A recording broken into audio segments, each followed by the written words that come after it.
These are what our days look like. Nothing particularly special, just the rhythms that help our family to feel grounded, safe, and connected.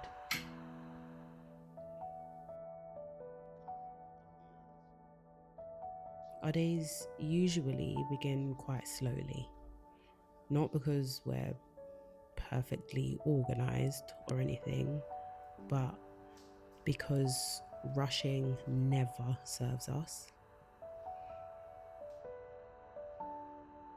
Mornings in this household are just about grounding, rooting ourselves in God. That's the bit that I want to focus on. Jesus says, I have come that they may have life and have it. Easing into the day and starting from a place of connection rather than urgency. But eventually it will start to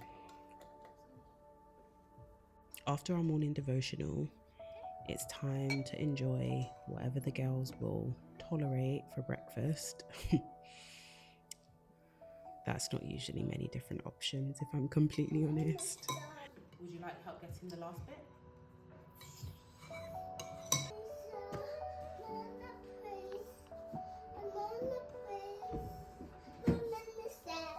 We try to move through each day with gentle structure. Enough to feel safe, but not so much that it becomes rigid. You found the zoo?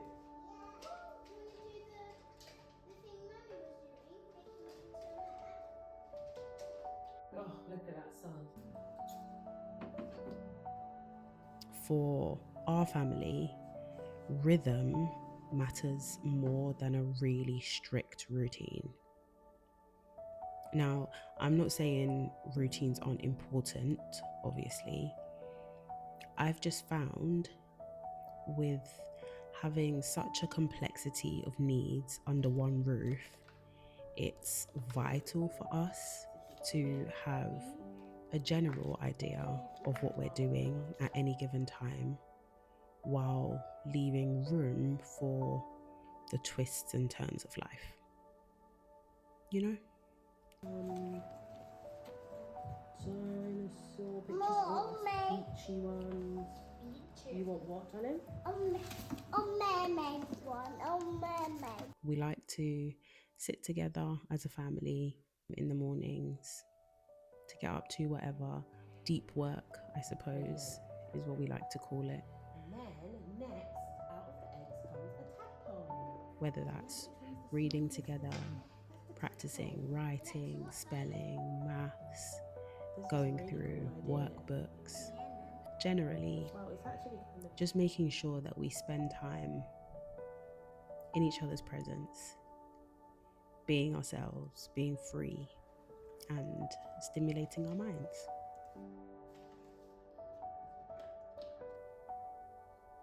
Before lunch, we reset the space. Not to chase perfection, but to create calm. Like small acts of care that help the day to feel held, even when our energy begins to dip.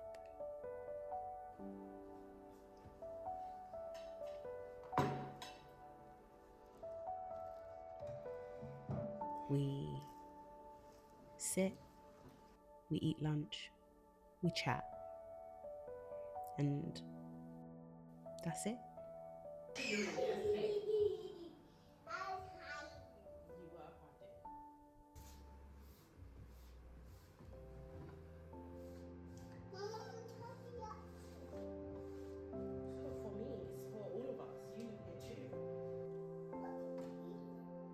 The afternoon often brings movement.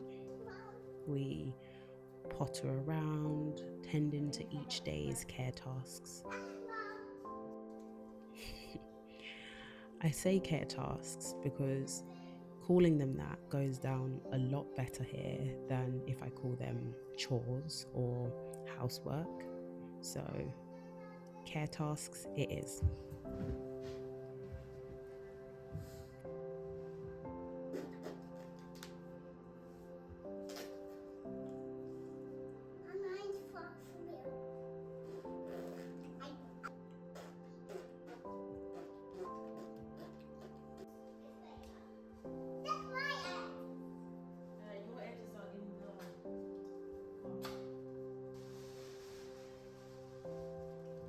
Fresh air, a change of scenery, even a few minutes outside can help us to regulate, reconnect, and I suppose just remember that we're part of something so much bigger.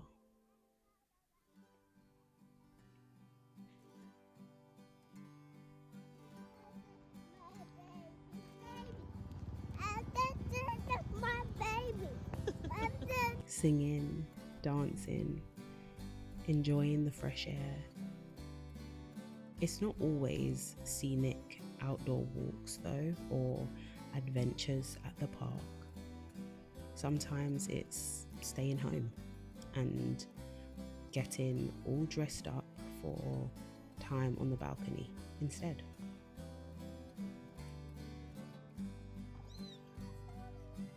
It's just, no matter the mood, fresh air is a must.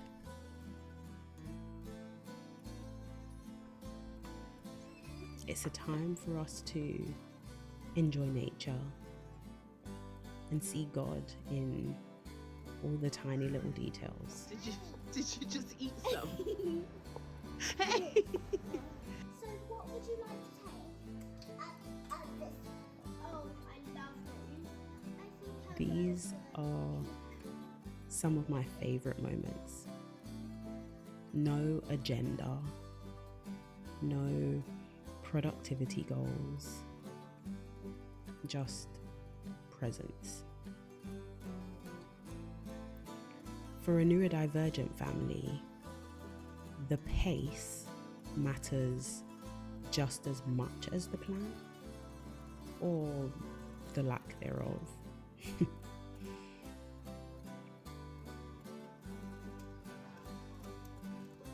Baking bread,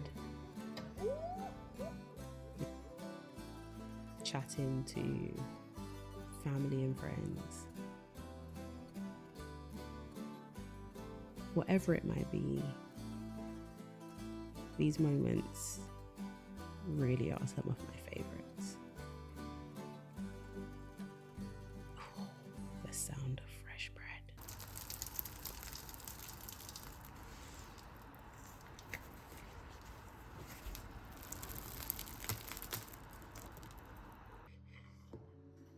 Do you want banana bread? And of course, there's always time for some snacks. Banana bread is a favorite here in this house. There's always room for a sweet treat.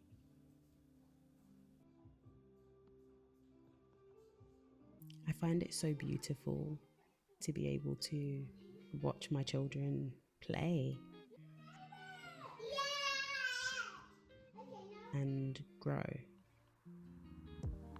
no matter what that might look like.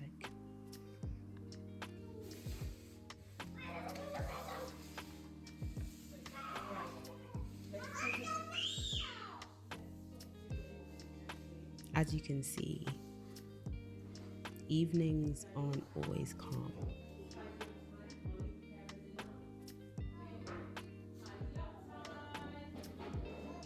There are usually moments of overwhelm and dysregulation, and that's okay.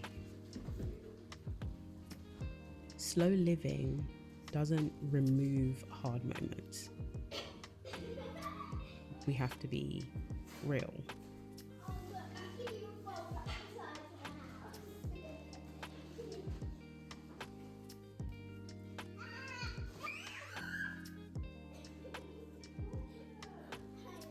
But what it does do is give us more compassion for those hard moments.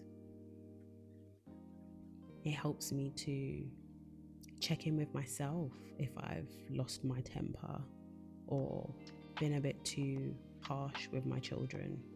It helps me to have compassion for myself in those moments. It helps me to stop and be able to pray, asking God for help to be more patient with my children, to be more present in those moments, to enjoy cuddles after moments of dysregulation. And then we're able to get up and go again.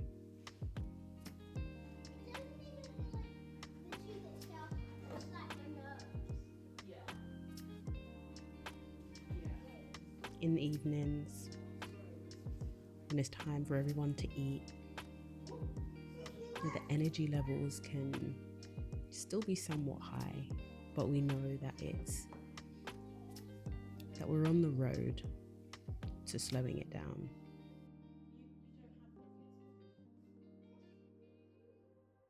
Now, I'm going to be honest and say I try my best with food, trying to get balanced, varied diets into my children.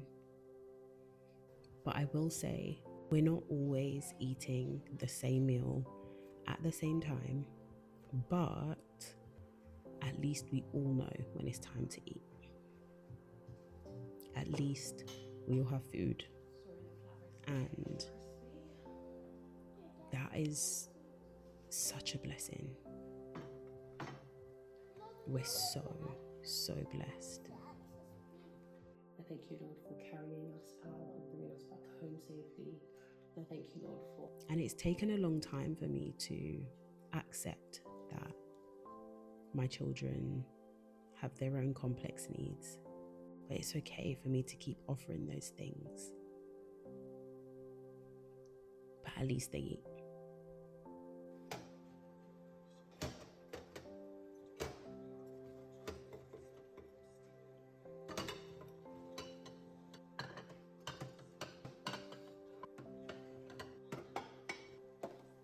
Some days, the floors are swept and the table shines. Other days, we settle for crumbs and we just start fresh again the next day. We found that weaving slowness into these mundane tasks makes them feel a lot more like care tasks. Like I said earlier, caring for our home means caring for each other. And then, of course, ourselves. So, as the day closes, we soften the pace again.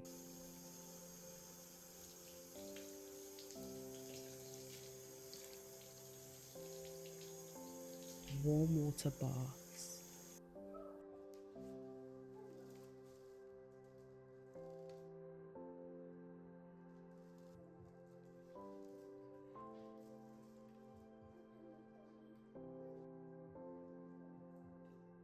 Cuddles slick with shea butter.